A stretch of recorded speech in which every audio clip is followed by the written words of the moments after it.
Hey guys, do you have any issues with elbow pain? Do your elbows bother you? Do they limit your ability to be as active as you want to? Have you tried all sorts of stretching, mobility work, even easing off and then trying to get back to stuff, but despite all of that, the problem just won't go away or it keeps coming on back? If that sounds like your situation, then this video is for you.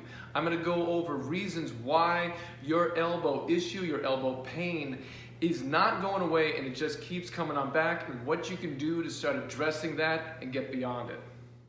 Alright, so elbow pain, what's going on there? Well, we got to assume that the elbows are bothersome, that they're painful, not because there's necessarily a problem with them, but because they're overloaded.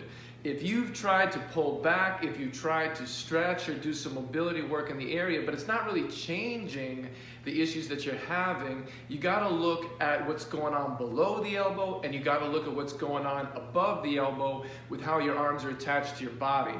And what we're gonna start with is looking at what's going on below, south of the elbow, and that's at your hand.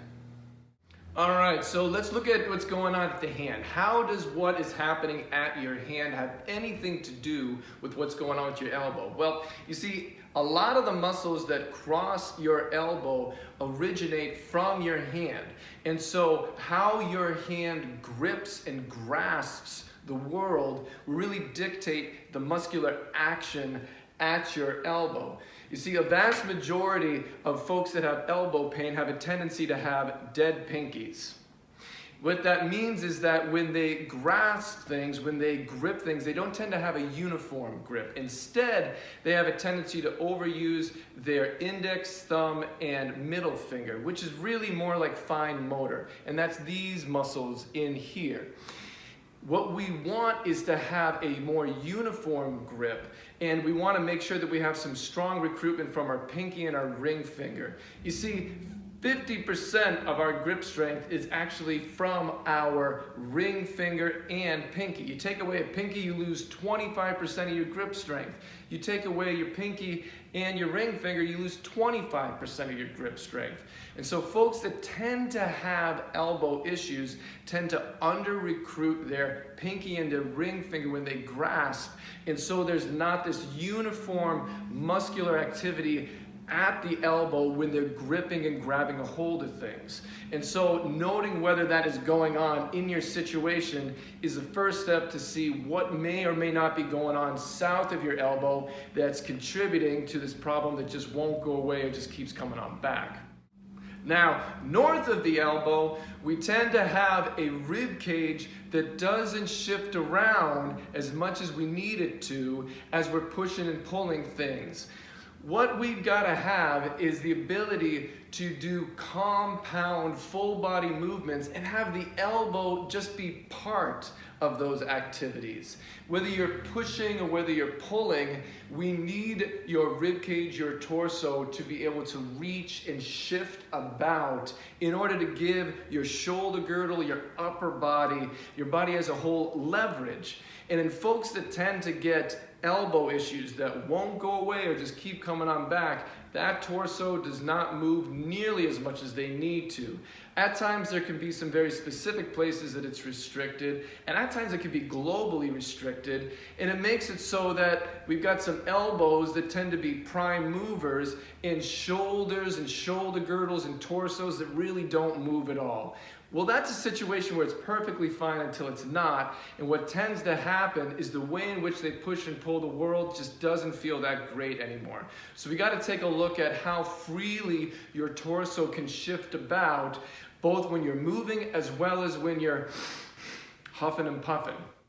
Alright, so we've got some issues that could be going on south of the elbow at the hand and how we grasp things, and we've got some issues that could be going on north of the elbow at our torso, at our shoulder girdle, and in situations where it really just doesn't move nearly as much as we need it to in order to give the elbow some leverage. So what are we going to do about that? Well, besides actually just looking at your grasp and trying to use your pinkies more, you can set yourself up for success by favoring, with at least pulling activities, a thumbless grip. By taking a thumb out of it and instead grasping much more with these 4 fingers, that really forces you to use your pinky and ring finger with activities where that may not come to the party otherwise. So with it something like farmer's carry, whether you're doing a row or a pull-up or a pull-down, taking the thumb out of it and forcing much more recruitment to that part of your forearm, this part of your hand,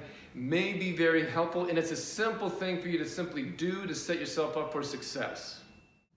Now, north of the elbow, we've got that rib cage that's not moving about. And the way in which to address this is to take a look at how freely your torso and rib cage is to move about, but we can't stop there. We also got to look at how free your head and neck is to be able to move about, as well as your pelvis down below. And that's going to give you a great idea as to what are these elbows being asked to do when you push and pull and do all the things that you want to do and need to do with them.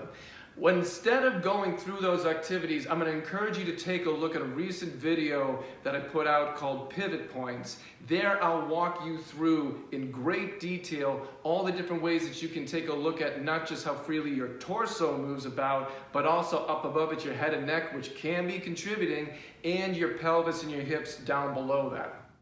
Now that said, there are some simple things that you can start looking at specific to folks that tend to have elbow issues. Very similarly to folks that have wrist issues, there's a tendency for shoulders to stay very tight in sort of positions like this. So what you can simply look at is seeing, can you reach your arms away from your body enough so that when you take a breath in, you can feel a stretch at your upper back. If that's very tight and difficult to do, then you've got some restrictions that are going to be worthwhile to work on. And as that gets more opened up, then you're going to have the ability to flex and shift your torso more, which is going to allow these shoulders to move about more and take a load off of your elbows. With that, oftentimes there's a lot of restrictions at the front of the chest, and a simple thing for you to look at is see how freely you can turn your palms up and then out. And this can be very, very tight and restricted in folks that have elbow issues, and it's a very simple thing for you to do and see, can you hold this maximal turn up with your palms, maximal turn out with your elbows, and take a deep breath in. Oftentimes there's significant limitations with this with folks that have elbow issues that won't go away or just keep coming back. Oftentimes they're very restricted more in these positions than anything else. And this is a simple thing that you can begin doing just here and now, turning palms up and out and seeing, can you get a deep breath in and get your chest to expand. By seeing if you can do that, you can assess, and then if you're tight restricted, by practicing that, you can start addressing it.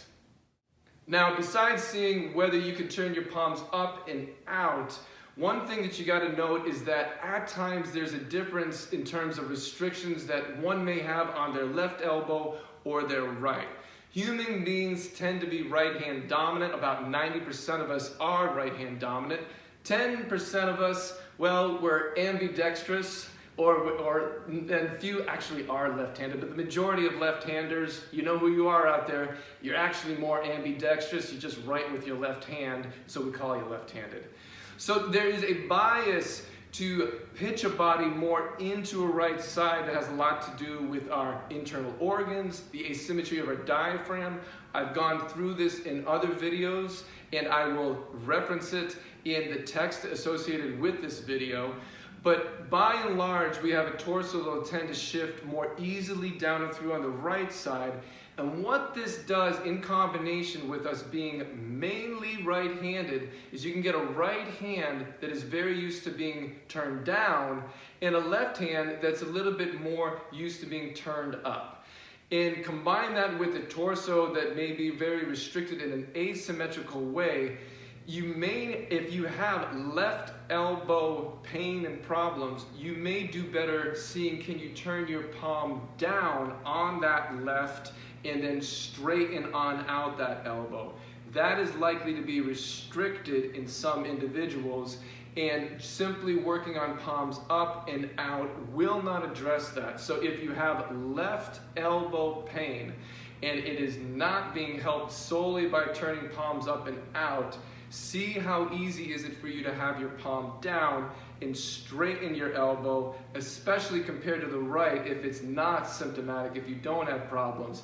If you can turn your right palm down and straighten your elbow, no problem, but it's restricted tight on the left, work that. You can even lightly help turning your forearm, just sort of holding that way as you're straightening on out, and see, does that change your elbow pain? After doing that a little bit, if so, then rinse and repeat and see if it's able to stick.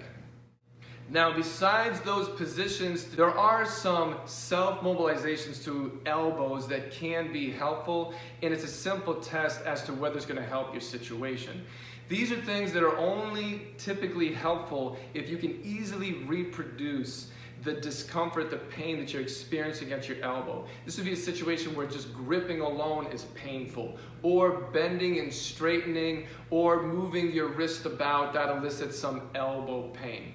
What you're going to do is see if by shifting your elbow joint to your midline or away from your midline has any effect, and we want it to be a positive effect, on your elbow pain when you go about trying to do that same thing. So for the example would be someone who has pain with gripping their hand in the left, it causes some elbow pain. What you would do is see if when you lightly nudge your elbow to your midline, you can have your arm by your side, you can put a towel roll to make it more comfortable. If you reach over with your free hand and you pull inward towards your midline and then grip, does that change your elbow pain? If so, then you simply hold it and you do upwards of 10 repetitions and see, does it feel better after. On the other direction, that would be, well, you see, okay, can you push in that direction away from your midline and then grip, and you simply hold your arm by your side and you resist the push, you don't let it go out, and you see, does that change the way in which your elbow feels when you grip or grasp?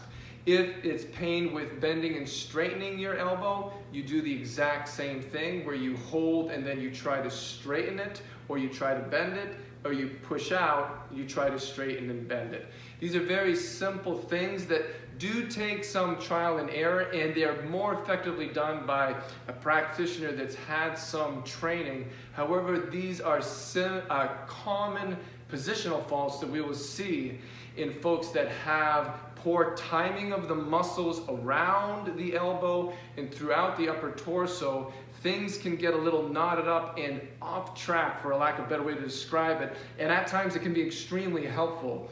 You will know if it's helpful immediately. There is no pain to work through with these techniques. These should be alleviating. So if you find that this is making your elbow pain worse, do not do it. It should only be alleviating, and if so, then rep it out as long as it helps and see, can it start to stick, and can you start working on the quality of your grip and the quality of how your torso and shoulder girdle can move and your chest wall expand.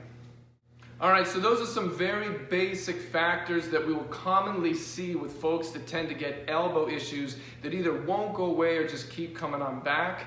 We talked about some things that you can look at south of the elbow at your grip, north of the elbow throughout your shoulder girdle and your torso, and I'm going to list references to other videos that are able to go much more in depth into things that you can do in order to assess how freely you can move through your body where these arms are attached to.